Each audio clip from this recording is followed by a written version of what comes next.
I'm Lori Weinstein. I'm the Executive Director of Jewish Women International, and I'm really pleased to be able to share my message with you as part of Faith Trust Institute's Teen Dating Violence Awareness Month.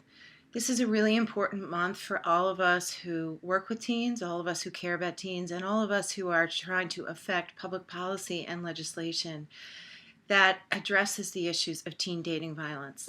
So my comments to you today revolve around three specific issues.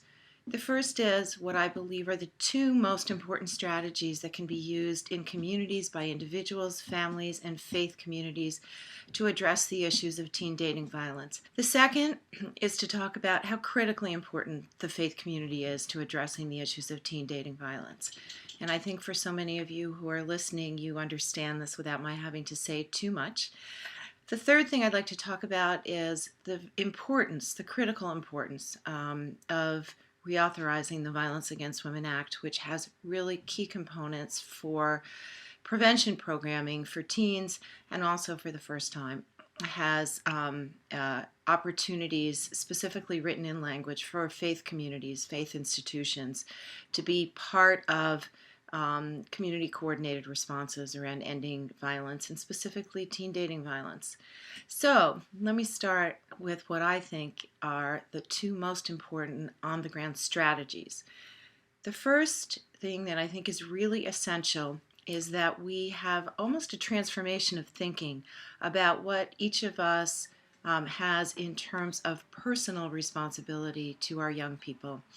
And by that, I mean that it is essential that every person see themselves as a bystander and a witness to any kind of unhealthy relationship, and that we are accountable as a bystander to taking what we see, what we observe, what we know, and what we hear to a higher level of authority, so that we find ourselves in situations where too many young women, and here on the East Coast, this very week, we're dealing with the tragic murder of Yardley Love by her boyfriend in a situation where it was clear there were many peers who knew what was going on in this relationship, but didn't feel equipped to take it to the next level. And that's what we have to make sure all young people do, and all of us who work with young people do. What does that mean, take it to the next level? It means if you're a young teen and you observe a behavior in a friend, you take it to a teacher, a coach, an administrator, your faith leader, your pastor, your rabbi, a parent. All of these are, in a sense, the activists that can help build that chain of command and take the issues of concern to a higher level. So I urge everyone to think of themselves as a bystander with accountability, a bystander with responsibility. And the second thing that I think is so critically important is that we help young people develop the voice of expression. And that expression really comes in two directions. The first is teaching young people to voice what they expect, what they feel entitled to, what they feel is important to them to have in a relationship, and expect to be treated well, expect to be loved, expect to be valued. These are all things that we have to teach kids to say, because once we give them the voice to say those things, then they also have the ability to judge what isn't appropriate, what doesn't meet those needs. Also, I think it's very important for young people to articulate, for teens to articulate what doesn't feel good in a relationship.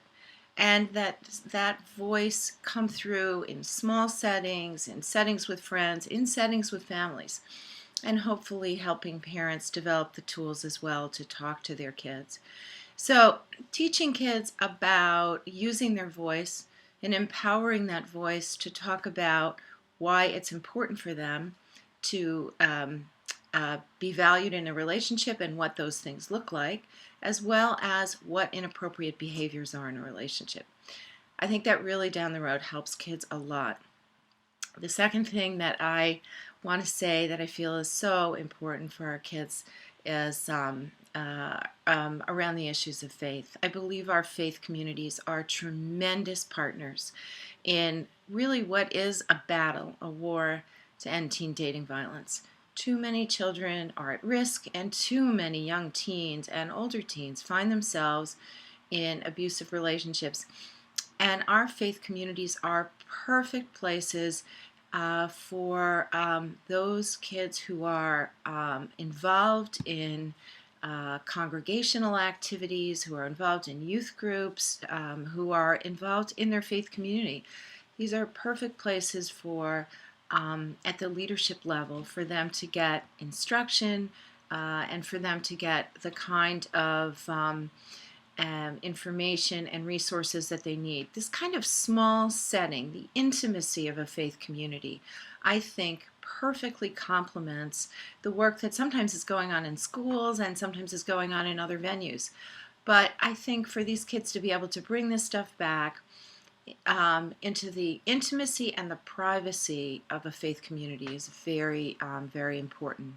As well as our faith leaders have ample opportunity in their leadership roles, speaking to congregations, speaking to groups of kids, to talk about relationships. Fortunately, our texts are full of relationships that can be talked about in both positive and also negative ways, but always instructive ways.